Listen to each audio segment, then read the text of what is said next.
Hello everyone and welcome to Cinderful Gaming. In today's video we're going to look at getting started with the Tyranids in Warhammer 40,000, building a force around the Warrior Bioform Onslaught Christmas Advent Calendar Detachment. You can find the rules for this detachment including enhancements and stratagems free to download on warhammercommunity.com.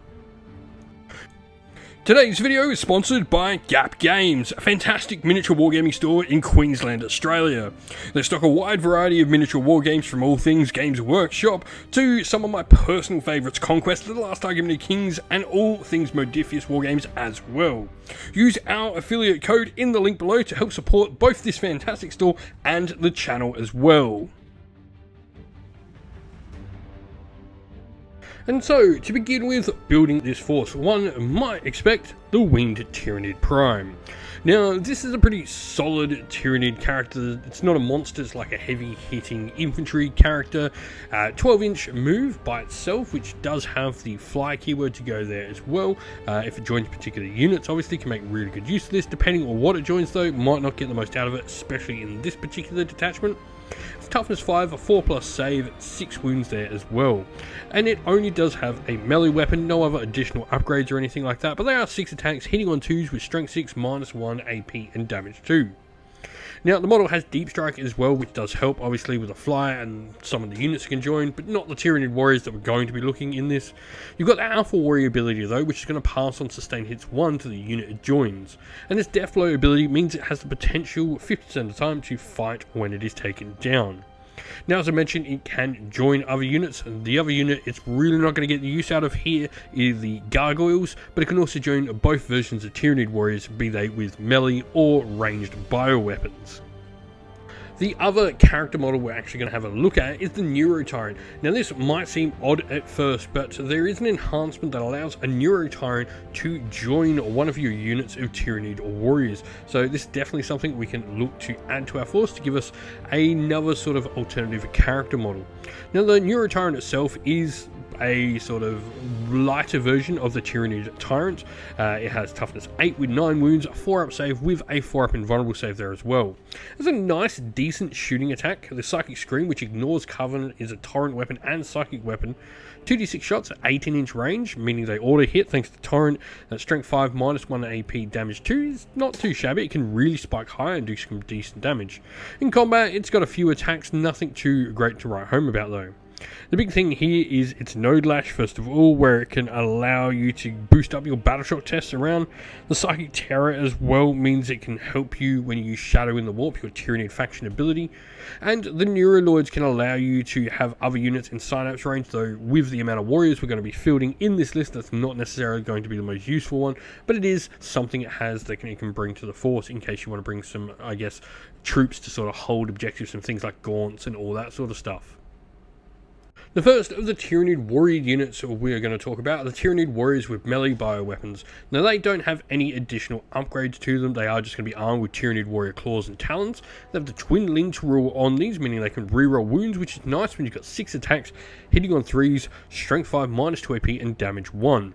Now, they do have a cool ability called Adaptive Instincts, where at the start of the fight phase they can select one of the 2 following options.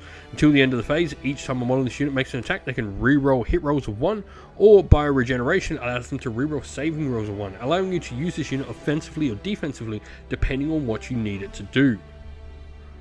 Now, the other version of Tyranid warriors are those with ranged bioweapons. These do have quite a few different options that they can take, and the majority of them will be equipped with one type of weapon. These can be either the Devourers, which are a 5 shots, strength 4, 4+ to hit, no AP, damage 1 weapon, or they can go for a Death Spitter, which does have the increased range of 24-inch over the 18-inch Devourer, 3 attacks, forced hit, strength 5, -1 AP and damage 1, or they can even go for Spine Fist, which are Twin Link pistol weapons. Now, 1 in every 3 models in the unit can choose to have its weapon replaced with a Barbed Strangler, which is a blast weapon, strength 6, -1 AP, damage 1 with D6 +1 shots, and a Venom Cannon, which is a D3 blast, essentially your tank hunting gun for the unit. It does mean you can have 2 of these large range weapons in each unit of 3, so you can definitely get some good firepower out of them for both anti-infantry and anti-armor. Now other than that, you've also got the Adaptable Predators rule, which allows you to shoot and declare a charge in a turn in which you fell back. Now they don't have twin linked on their combat attacks, but they do still have 5 of them out 3+ to hit, strength 5, -1 AP, damage 1, but it can still be quite a useful unit in combat as well.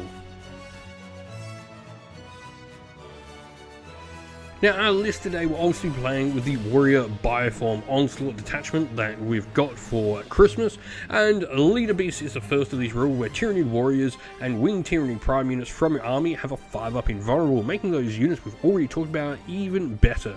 Now the keyword here is going to allow Tyranid Warriors with both ranged bioweapons and melee bioweapons to gain a new keyword called Tyranid Warriors, and they also gain Battle Line as well.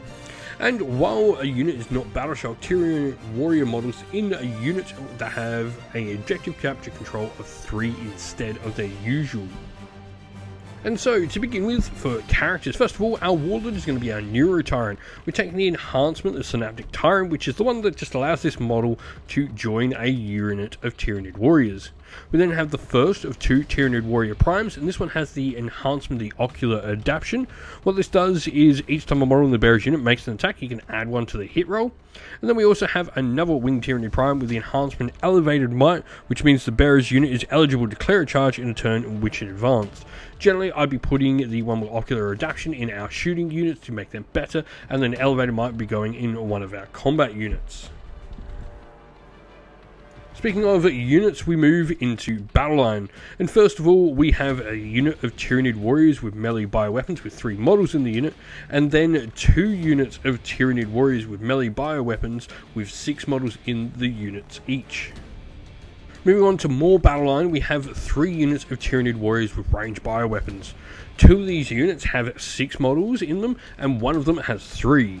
Now we're going for having 1 unit of 6 and 1 unit of 3 with Death Spitters, while the other unit of 6 is going to be armed with Devourers, but all of them will have the maximum amount of Venom Cannons and Barb Stranglers that they can take as well.